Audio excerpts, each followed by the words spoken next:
Thank you, Lisa. And that was a perfect segue into the next panel discussion of the day, the business case for hiring and retaining women across industries. So we'll hear from the tech industry, manufacturing industry, as well as the maritime industry. So we have Suhani Jalota moderating this panel, and our panelists that I'd love to welcome include Kirtika Reddy, CEO and co-founder of Verix, and the ex-managing director of Facebook India and South Asia, Rohini Pandey, Mr. Rajiv Jalota, and Lakshmanan Chittambaram, or CTL, president of the Tech Mahindra Group and head of Mahindra Group Americas. Please put your hands together to welcome all the panelists. Okay, great. So thank you, everybody, for staying till the afternoon. We have a really incredible panel ahead. And look at the people here. This really speaks for all of their experience. And I'm really excited to bring this topic about the business case for hiring and retaining women with this illustrious panel. So in my experience of talking to many private companies over the last few months, as we had for the report that we were writing, I'd often go to them and tell them that, look, we have more than 10,000 women waiting for jobs. What do we do? Do you have any flexible work arrangements? Can we do remote work opportunities? What can we do? And then I would be sent to the CSR or DEI teams. Talk to them. They deal with the women. And this aspect of why women conversations should be a diversity or an inclusion issue to begin with, given that this is half of the population, then really got me thinking much more about what is the business case. We need to have a much stronger understanding of the business case, and that there is probably one, but probably the messaging across sectors is not as clear. Corporates probably understand the costs of hiring women, not as much maybe even the benefits. They may understand, may not fully have internalized it, maybe not across all levels. Maybe the governments are not providing enough support to enable the business case. And so where do we stand? Where is the evidence? What do we know? What do we not know? I think that's where we really want to dig deeper into in this panel today. I'll start with Mr. Lakshmanan, coming from the industry perspective, coming from Mahindra Group. Just where have you seen there to be, if any, differences in productivity and performance between men and women across any of the companies? And where does the Mahindra Group stand with the business case for hiring women? And where do you stand with that? So thank you, Suhani. And just as an introduction, the Mahindra Group is a $23 billion conglomerate. One pillar of the group is core engineering and manufacturing. So it makes two-wheelers, four-wheelers, six-wheelers, eight-wheelers, small aircrafts, so on and so forth. The second pillar is technology, which is a very different business. It's Tech Mahindra, $6.2 billion in revenues, 130,000 people worldwide, and 90% of revenues coming from outside India. So, and the third part is a group of companies like Mahindra Sustain, which is into renewable energy, Mahindra Holidays and Resorts, so on and so forth. So that's the view of the group for you, right? And from our perspective, in the last 3 years, it's very difficult, first of all, to directly measure productivity from employing, let's say, women in the workforce. Because at the end of the day, it's a joint workforce, men, women, a diverse workforce that's delivering the goods, right? So then there are subtle indicators. So from the Mahindra Group's perspective, in the last 3 years, we've employed twice more women, right, into the workforce. And if you look at the performance of the group overall in the last 3 years, it's now the largest tractor manufacturer in the world, number 3 in the US, 42% market share in India, the largest SUV manufacturer in India with a 24% market share. So if you take all this, the world is changing so rapidly. If you have all men work in the workforce, it's a monochrome view of the world, in a rapidly changing world. So diverse views, diverse thoughts, all come in, when women, men, all of them bring their best to the table, right? And so we believe that the subtle indicators are in two forms. One is women feel more inclusive in the workplace. And at the end of the day, we are a for-profit enterprise.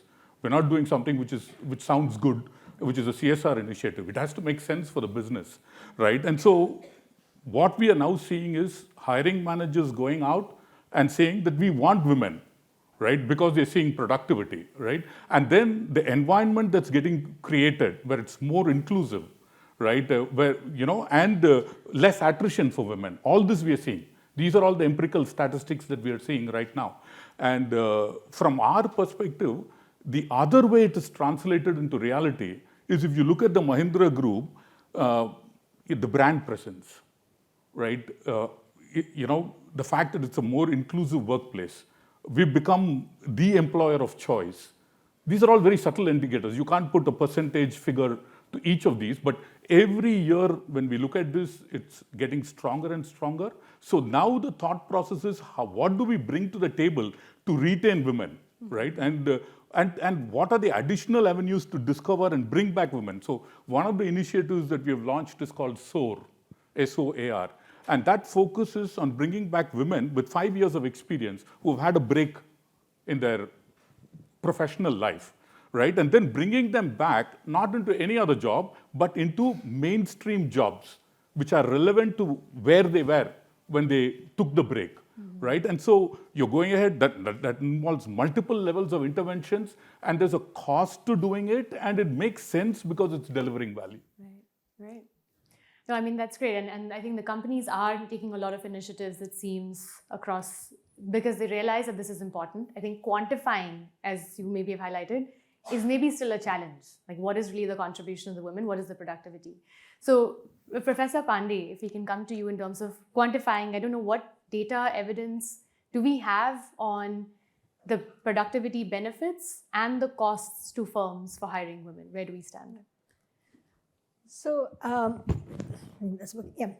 So let me start with a little bit more, I guess, at the macro level, and I alluded to this also in my talk. I think the seminal work from that was actually in the United States, looking at the period pre and post, say, the 1960s, when you had sort of civil rights acts that made discrimination against both blacks and women much less likely in the workforce.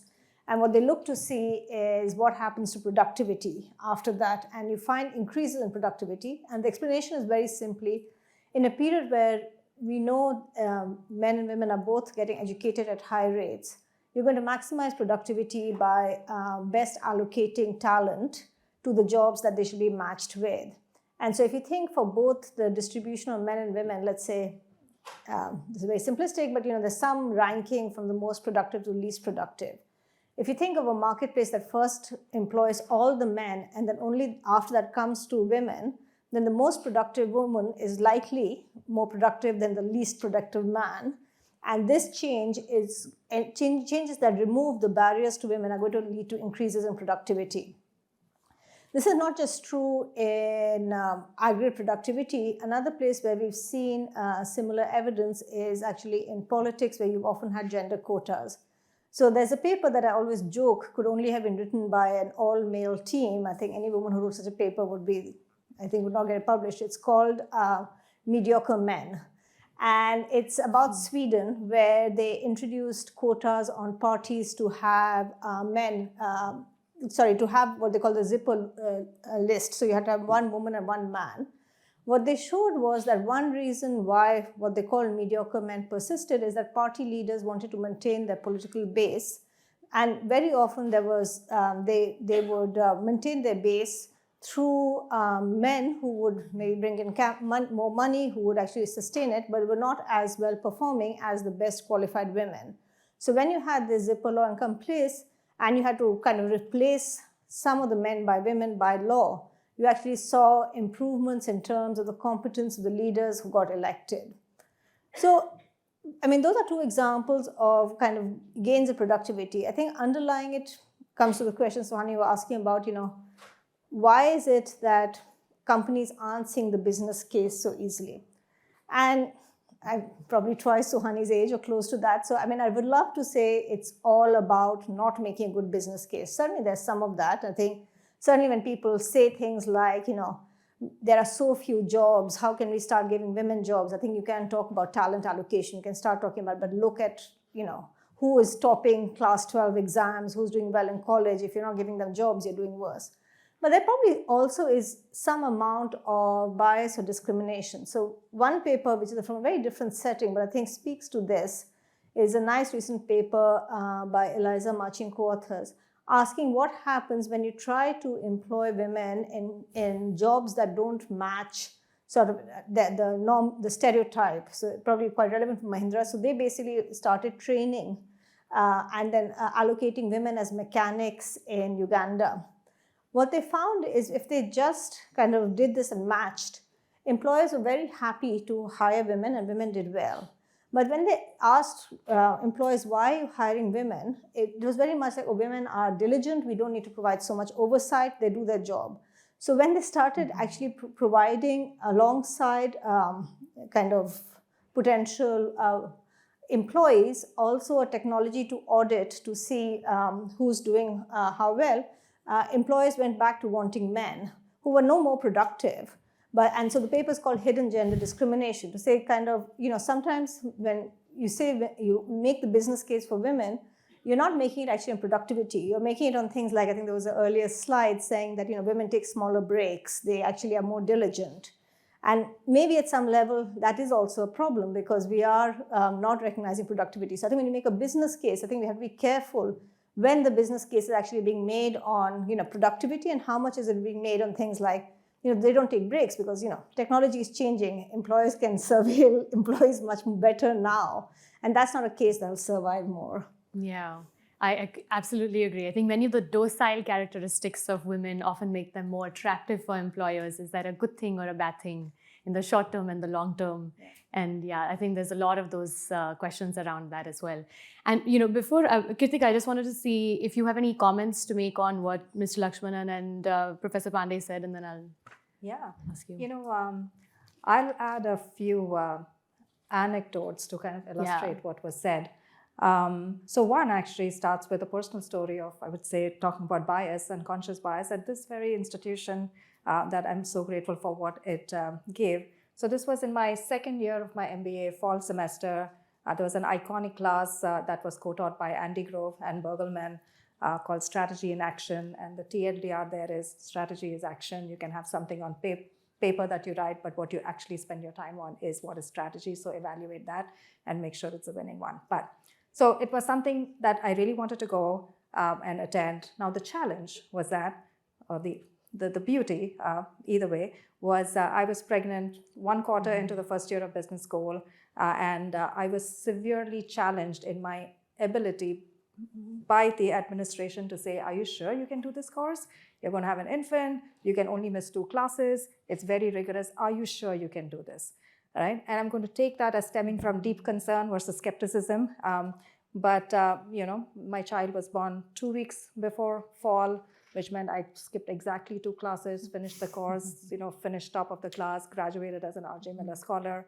I actually walked the stage with her. She had her own graduation gown, right? Okay. So it was really cute. And so fast forward, like maternity bias is the most significant gender bias of all. And we see a 39% mid-career drop-off. And you really have to think is how much of that stems from attitudes. And I've seen, again, in the workplace, after that I was an investor at SoftBank, we had a woman who had a new baby and the manager was making decisions for her saying, I'm not going to send her for this important assignment. And that actually came from actual care. But why is someone else making that decision for you? Let me make the decision myself. An example of where it worked was actually at Facebook. We had someone who joined us who was pregnant to come lead staffing for us, and she came from the other internet giant. And we could have said, oh my God, we're ramping up so quickly. Can we really afford 6 months for the person to be gone? Well, this one, she transformed the whole system in the 3 months before she went on maternity. She was off for 6 months, had a whole leadership team in place. She stayed with Meta for over 10 years, went up to lead staffing at an APAC level. So one just has to push ourselves to think, was that 6-month break that you had, would you have not hired the candidate because of that and lost the opportunity for 10 years of impact? So there's a lot of attitudes in here that need to be challenged. And I would really urge everyone at all parts of the ecosystem to challenge. Yeah, completely. Thank you for sharing that personal experience as well. So Mr. Rajiv, So wanted to ask you a little bit about your experience, in case it's not obvious. So just from your government perspective, what are some government policies that you've seen have actually enabled more of a business case for firms, that have maybe helped firms in some way, reduce the cost of hiring women, increase the benefits to firms for hiring women? And you can also discuss any examples from the maritime industry or any of the industries you work with. First of all, I think to set the context right, Yeah. I come from the government sector where giving leaves is a norm. So nobody worries that 6 months, 10 months leave. You have to give, it's like that. So in my 37 years of government service, I never faced a situation that we were not hiring, and anybody is hired based on merit, a woman or a man. So there is no distinction per se. So I think that way government is a best hiring company per se, you can say. Now coming to the port sector or the maritime sector, you are saying that yes, this sector is more male dominated sector. So like I was representing Mumbai port, at the port you go, you will not see, I think, any woman working at the port. But yes, in the office there are large number of workers working. But because I had to do a lot of research for this panel, because for me it's all new, corporate hiring and all sorts. So that is why I saw one paper of World Bank, Reshaping Norms, a New Way Forward, post-COVID 2022 they wrote, and which was only on South Asia. And they said that the labor force participation, which everybody is talking, female is the lowest in South Asia, 23%. But the paper brings out a very important fact, that if gender parity norms are followed, then there will be a 20% rise in GDP of those countries over a longer run. This all goes to show that there will be an increase in productivity with women. Then there may be various reasons to it. But this is the case for it. From a personal example, in early 90s, Maharashtra government brought out a policy that there will be reservation for women in the Gram Panchayats. So these are the rural governing bodies, and it was a very, very big change, but a progressive government took that call. Fortunately, when I joined that particular department, I remained there for 3 years, and initial phase it happened.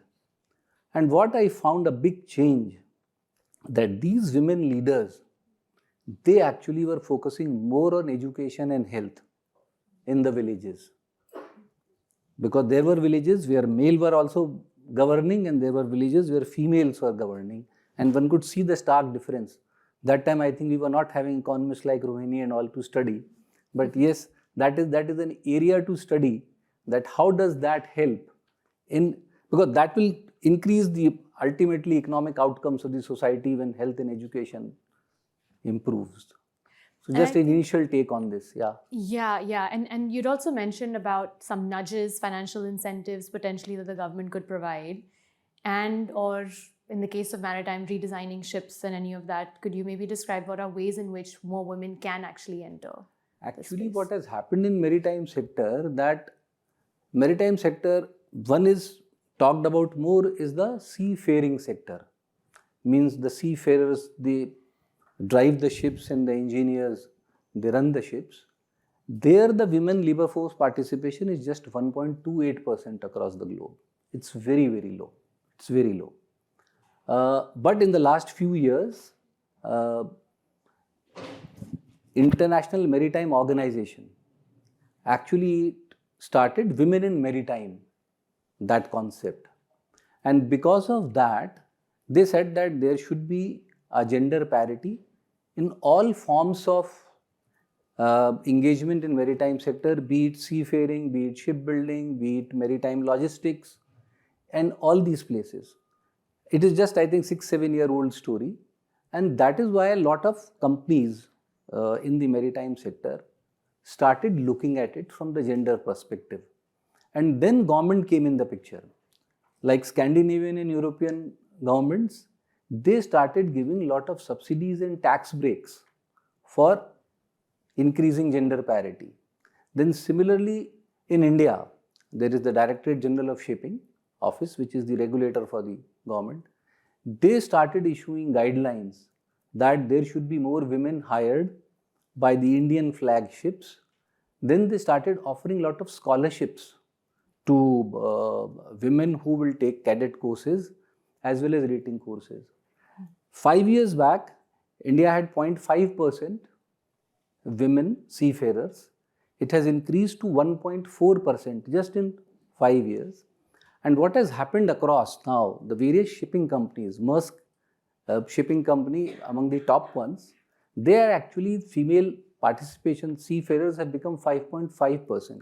In India, they started their own women-focused hiring process, wherein they will give on-board training, because this is very, very important issue in maritime, that you train a cadet, but on-board training is not given on time, so that cadet then takes a long time to get jobs.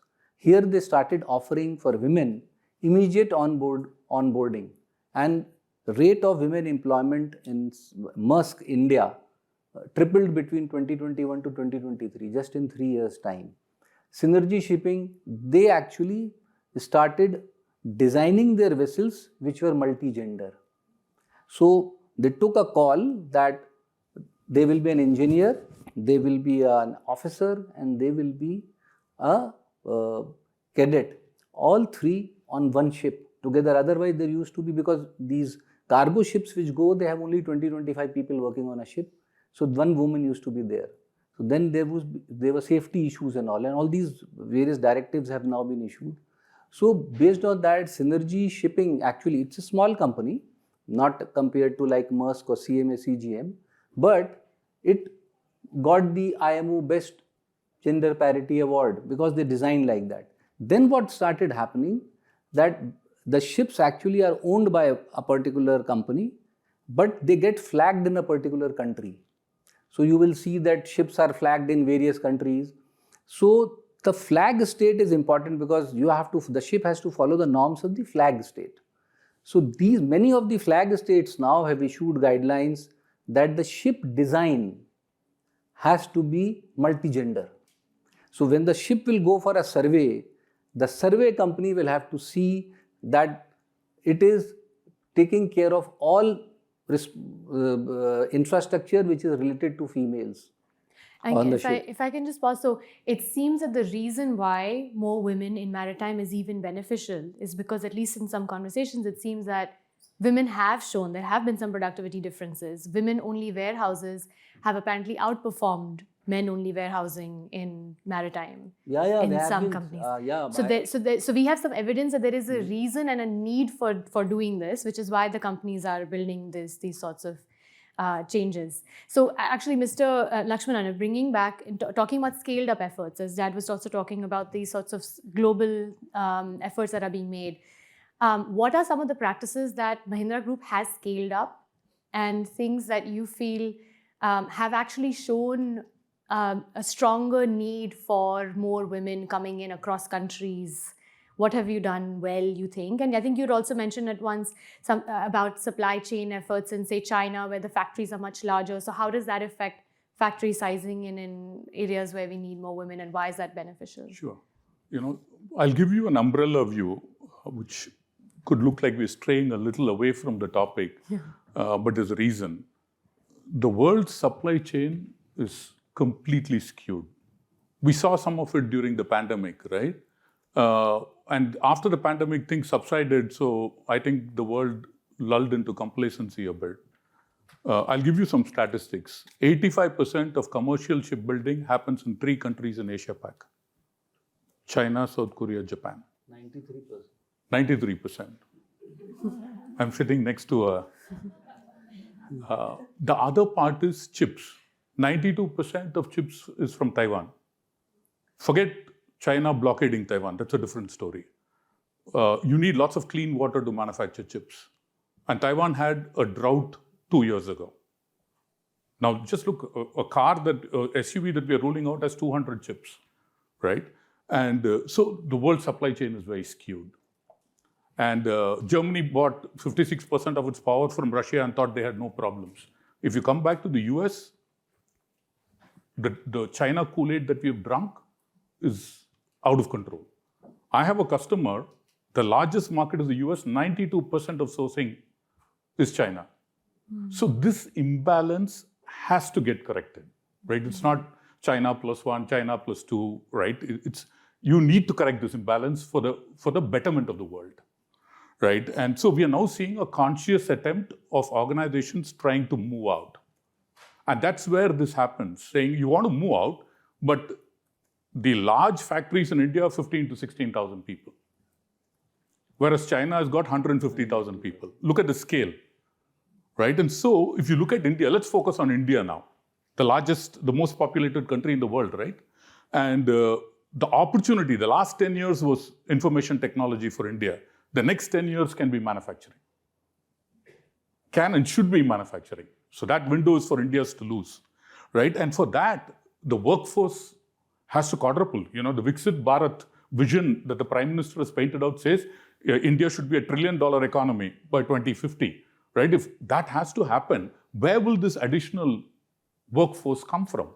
There's a huge women, audience that we need to target, right? And so from the Mahindra Group's perspective, there were a couple of initiatives we launched which had nothing to do with all this. They did it because it was the right thing to do. There were two schemes. One is called Nanni Kali. Right? 2% of the group's profits go into CSR, focus on only one thing, razor-sharp focus. Nanni Kali, which is the development of the girl child. A World Bank report showed that if you focus on the girl child, that country's GDP goes up. Right? There's no big science behind it, very clearly. So the focus is on the girl child. And what they've done with that is that they focus on girls between the 6th grade and the 10th grade. They sit with them after class. So they've tied up with, colleges where underprivileged children go to school, right? Over 2,700 schools. And they sit with them and teach them financial skills, literacy skills. They teach them, they've introduced football now. So it teaches them resilience, it teaches them leadership skills, right? And they find that the biggest drop happens is after school, they get pulled into something else. They never enter the workforce. So Nanni Kali prevents that, right? We're so proud. It costs $80, right, to sponsor a child for this. And, the second is a program called Kabil, right? And Sheetal Mehta is the CEO, and your mom, Rupali, is involved, and they've done phenomenal work. I'm so glad that as an ambassador for the group, I get to talk about Kabil. Kabil is an online platform. It also identifies school-going children as well as college-going women, and it trains them on all these skills, soft skills, right? How to dress, how to talk, math skills. Then it also identifies workspaces where work is needed, right? Where it could be in caregiving, it could be in accounting, it could be in apparel manufacturing. So they identify all that. Then they identify the women and they find the skill gaps. And they do specific skill gap training to get them to be productively employed, right? And so that whole thing, they've touched 1 million women so far. 1 million women. In Nanni Kali, 870,000 girl children. Anything for scale, it's India. You can't beat it, right? And so, to us, I think all this, right, gets you on that, in this mode, where if India can get this, you'll productively employ, and lead the world from a friendshoring country perspective. Smita Irani today morning said, right, we've never approached the world with hostility. So you need friendshoring countries who can now become the next substitute. From a China perspective, I think the opportunity is there, and getting all of this going is going to be very important. Yeah, totally agree. Thanks for bringing up all those programs. Kirtika, what is, do you think, the role of, and you've been a strong torchbearer for this, the role of technology and AI in building more of this sort of business case? Where do you think this is more of, it brings more women in, it excludes women? What do you think and companies are doing about this? Yeah. So I'm a technologist and an optimist, and certainly have seen a huge believer in the role of technology in actually addressing some of these inequities that we have spoken about. I'll call out Reena, who's here. She runs Mom Relaunch. and how beautifully she's used technology in terms of both, for example, seeing the whole Salesforce wave, partnering with that company, getting people trained on the right set of skills, and then creating that whole ecosystem for training, learning, and putting them back in the workforce. She also beautifully, partners with Verix, and we are a trust layer, and she uses that to create skills passport for these women, such that they can carry that and take them around wherever they're being employed. Really increasing the trust factor, the pace in which that verification, that employment happens, and happens on an ongoing basis. Another example I'll give you is when I was at SoftBank as an investor, I led an investment in a company called Eightfold.ai. It's a talent intelligence platform. And what they do is they take a resume, they create an AI-first model of the person and do matching to the right job and surface the right jobs for that particular person. So what they were seeing is that some of the companies were seeing almost a 50% increase in diverse candidates. And they said to themselves, why? What's happening? Well, research shows that when men look at a role and they see a 60% match with a role, they think they're the perfect things to slice bread for that particular role. And when women look at a role, I can see several different nods here. What's the percentage that they think that they need to match to apply for a role? 80 to 100%, right? And so the roles being surfaced to candidates where candidates looked at it and said, really, I am the right person for this role? I would have never thought about applying for this role. And that was what was driving the increase. So for sure, let's not take our eyes away from everything that we need to do to make sure that AI has all of the ethical AI, transparent AI, all of that to prevent biases from going in. But my challenge for all technologists in this room is really about how is it that they can employ technology to solve those problems.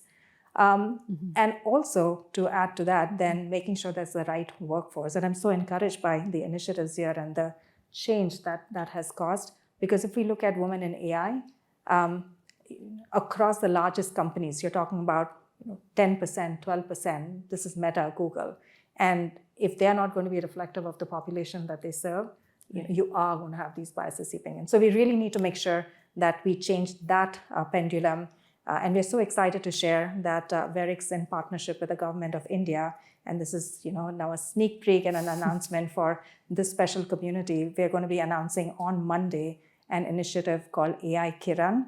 And Kiran is about spotlight and rays of light. You can't be what you can't see, so we're going to start with recognition for women in AI in India and really invest in that community. So as India becomes a $1 trillion economy, we have the right participation. So we're very excited about that and invite everyone here to participate. And I'm sure we'll be having many conversations with this group as well on everything that we can do. And I should say, to your point of all of these conversations, I met with Youth Ki Awaaz, Anshul. We said, okay, we should partner. So it was the first introduction, partnership struck. He's in our announcement on Monday. So there can be more that happens. So thank you, Sohani, for bringing us all together. That's great. That's amazing. And actually, just wanted to have follow up on one question. We haven't yet spoken about startups and that industry, entrepreneurship. In general, we know there are fewer investments made in women-led startups. What might we do to create more understanding, awareness, or even just create that business case for women-led startups? What is missing? Yeah, so Sohani, I mean, when you talk about the other metrics there, I think there's been study after study, whether it's a McKinsey, whether it's a Harvard, like every single organization has looked at this and said, diverse board perform better, diverse executive teams perform better. There's just study after study. And then you have to just think to yourself, after all of that, why is there still a gap? The number of women founders in running deep tech companies, what do you think? What's the percentage of female founders in deep tech companies? Running deep tech companies, yeah? Yeah, single digit, 4%, right? 4%. And so there are many structural challenges. There are structural challenges around, there was a study done about the questions that are asked for women founders versus male founders. Male founders will get asked by VCs about, oh, what is the upside? Like, how big can this grow? A woman is asked, this is a study about what are the risks, what are the downsides, how are you protecting against that? And of course, the woman begins to answer the question and they're taking notes of all of the risks. And the man answers the questions about the opportunity and the notes are being taken about the opportunities. And I've had my partners who, in an IC investment committee group, they sent 2 groups, one a male founder and one a female founder, with the exact same script, exact same data, same level of confidence, and one walked away with 100 times more in terms of their investment versus the female. Right? So that is what we're dealing with, and I think it behooves all of us on both sides of people writing checks and then people asking for checks to be aware of these dimensions and to really make the shift that we really need to see. So we need a lot more solutions. And Professor Pandey, would you be able to shed any light on any solutions that you feel, maybe we have evidence on those, or any pilots that have been done, any scaled up solutions around where, either in startup space or otherwise, women have been able to enter, and companies or industries or governments have recognized the need for more women, not as a DEI, but as business case? What do we know on that? We don't know as much as we would like to know, so I'm scratching my head. I think I mentioned one of the things earlier that one of the things we seem to know is that women are good for women. So I think companies where you see either female ownership or you see female management are better for having more female employees. So I think, again, often, and that's the flip side of diversity, I suspect female managers feel more pressure on them to show that they're doing things not for what may be perceived as DI, but for productivity. But actually, that seems to sometimes go against what we see in the data. So, I mean, I think that's one place we've seen some evidence of success. I think Namrata Adani earlier was talking about masking. I think issues, for instance, where you don't not just have masking, but for instance, there's Nina Rusi had a nice study showing that defaulting also matters a lot on platforms. So when you're putting out these job ads, where a lot of these platforms will ask you to type in what you expect your starting salary to be. So instead of that, if you just have a default that you could possibly change, it can help increase for women at least the expectation of what they would see if both men and women tend to default to what they have. So I think simple ways of actually trying to affect these biases by automating as much as you can of this data seems to be helpful. Iris Bonet had a book a while ago arguing how about it's much easier to change institutions than it is to change people and their biases. I think goes in that direction, especially as we see more and more use of tech in setting up at least the first stages of job applications and so on. You can automate a lot there to make sure that people, at least both sides, the hiring and the side giving information, start with knowing, for instance, this fact that the average person applying for a job has only 60% match with the job. You could have that at the top, right? Absolutely. So in the final couple of minutes, I guess, if anybody on the panel wants to comment on strategies to reduce the cost for firms to hire women, or strategies to increase productivity for women to be hired. See, I'll make a quick point. Earlier in factories, because Mahindra has a number of factories, it was male-dominated. But now with robotics becoming, mainstream, women are now finding a place on the shop floor, and that population is beginning to grow rapidly. So technology is enabling more women to get into the workplace as well. So that's reducing the cost of hiring. It's reducing the cost of hiring. Productivity is on par with male workers. So the business case, everything has to stand on a business case. The business case works out. I think another way of putting a question is not so much about reducing the cost of hiring women, but equalizing the cost across men and women. So I think Alessandra briefly alluded to this earlier when she was talking about paternity leave policies. I don't think we have great evidence that paternity leave policies directly, help women's careers, but both they seem to have effects on how kids perceive, the roles of men and women. But it also equalizes a bit the cost if men also become more expensive when they have kids, not just women. Yeah. I'm going to take the contrarian view and say, like, we pay our recruiters twice their commission if they get us a woman engineer, right? Because we don't have enough women engineers, and we believe in that business case. So we are actually paying more to make sure, because we believe that the business case still works even if you do that. Even so more. Yeah. You have to work out the total cost dynamics. What is the return of investment? Say, because of maternity, you are having some lost man days or woman days, you may call. But the overall productivity, what all is coming out in maritime sector per se during my research, all the companies, they have come out that DP World says my 25% supervision has come down in all women warehouse. And this experiment has happened in UAE, India and Africa. Maersk, the port of Rotterdam, they are taking women leaders to 40% by 2027. They say that my productivity is so high.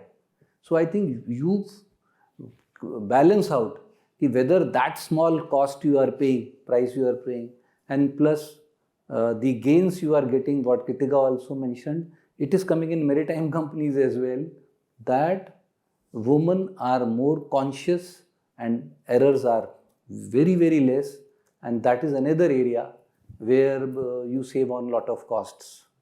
So it has to balance out per se. And I believe, say for example India, it has to grow so much. The next decade is of India. An example I give of always of EXIM trade. Presently our EXIM trade is 1.4 billion tons. It has to grow to 5.5 billion tons by 2050. If it has to grow 3.5 times from now, who else will work? If only men can work, you need equal amount of women or more women to work to see all this happening. And with digitalization, I think women are now working everywhere. You have smart containers, you have smart trucks, all kind of things are being managed. Even women are being used from working from home to monitor all this. I gave you example that day of Shravan shipping, that they have employed in Vizag women working from home, and they say that productivity is as high or even higher than earlier. And they're working from home, monitoring the ships. So these type of things will become a possibility in future. And Swani, if I may add, Mothers at Mahindra is a scheme that was launched, landmark in India, 5-year maternity support program. Not 1 or 2 years, 5 years, interventions before, during and after.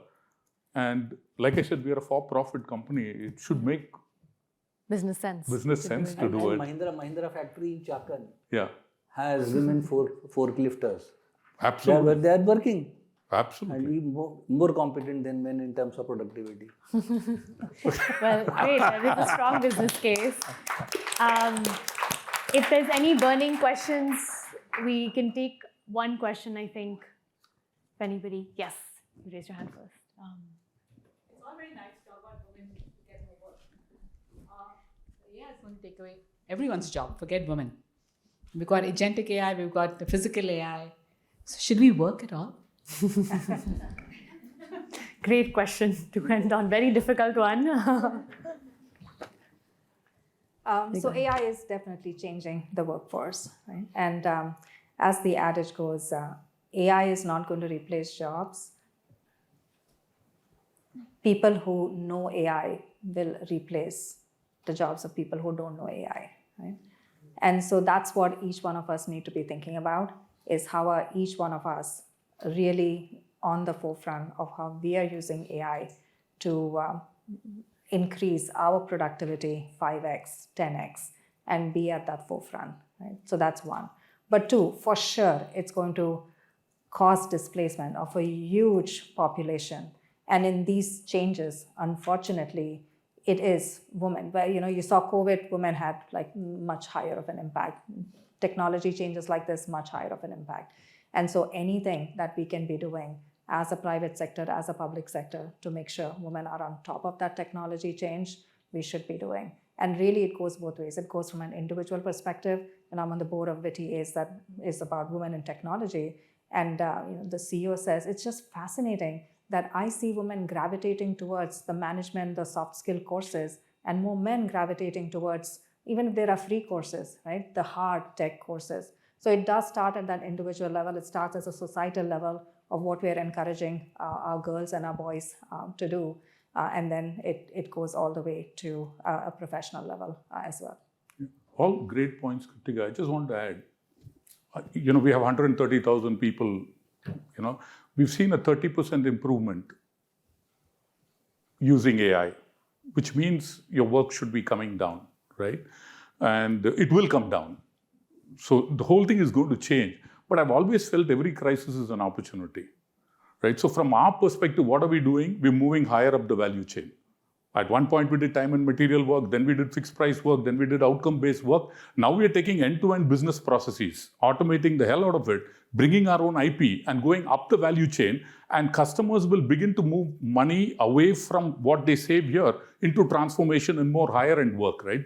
Everything is IT-driven now. So, there's a lot of good things going. Yeah. Any final question? Okay. We have 1 minute. Yes.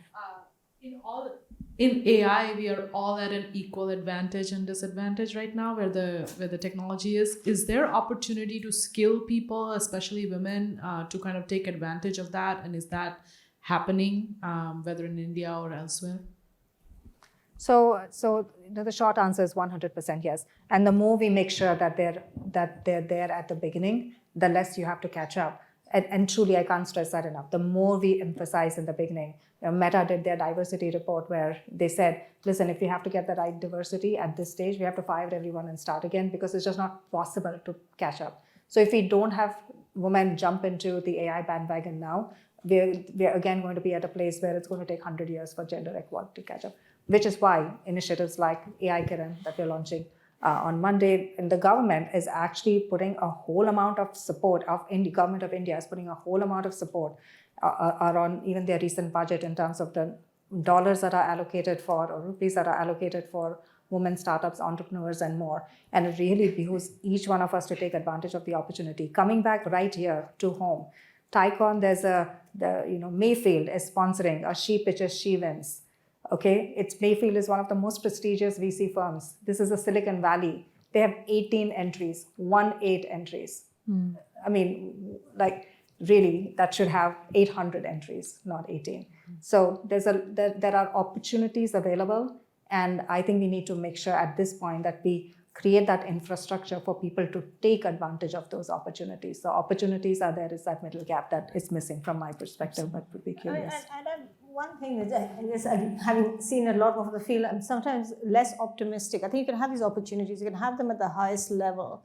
But what holds back, at least say, if I think rural India women, is just very basic things, right? It will be not a lot of electricity, not a lot of access to things. So I think the fear is you end up creating quite a lot of inequality in that there are these sort of back-end, training LLM kind of jobs, the ones that can be really broken up, the kinds that Lisa and Suhani looked at, that those go maybe a lot also to women who work from home. But when it comes to who's writing those patents and who's doing the top end, that's still a very small market. And as long as you're looking at, say in India, looking at the IITs, or you're looking at these engineering colleges, and they're largely male-dominated, increasingly so very often, it's not clear to me that this is going to be democratized just by pushing out these single schemes. It's very much about how are we actually changing where that human capital is taking place. And getting into these colleges is hard. You need to pay tuition to get into it. Parents don't want to pay tuition for girls as much as they want to pay for boys. So in the end,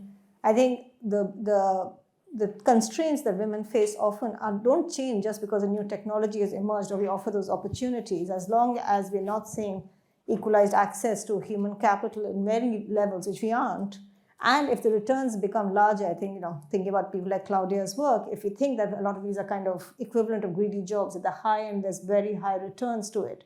I'm not so sure that just pushing it out there is going to help women. I think in the end, a lot of the biases we have to address are the same, irrespective of the technology. And technology is not going to change those biases. Okay, well, a lot of great learnings. Thanks everybody here. And so what would you Yes. say to, I mean, you've done a ton of work, so we'd love to have your thoughts. Yeah, I mean, I think there's a mixed bag, and I think similar to what you all have actually said, there seem to be some headway in terms of some strategies. Maybe it's equalizing the cost, that's what's really needed. But then to ultimately acquire and find the woman who is left out and she's not applying even, there is an additional cost component. And then how do you then reduce that? Then you have to put in, so that's where I think the cross-sector collaboration actually is really useful, because maybe civil society can absorb some of that cost. Funders absorb some of that cost. Private sector may not be able to do that. And then that helps enable and create a system where we can then equalize the cost of hiring the women ultimately for the private sector company, who then can take on those women. And then hopefully if productivity's differences are there for certain types of jobs at least, maybe there's even more of a business case for pushing companies to hire more women for certain roles. So I do see that this is an opportunity for cross-sector collaboration, a time where we can bring in civil society funders, startups to fill in the gaps. But thank you all for your time and all of your really keen insights on this topic.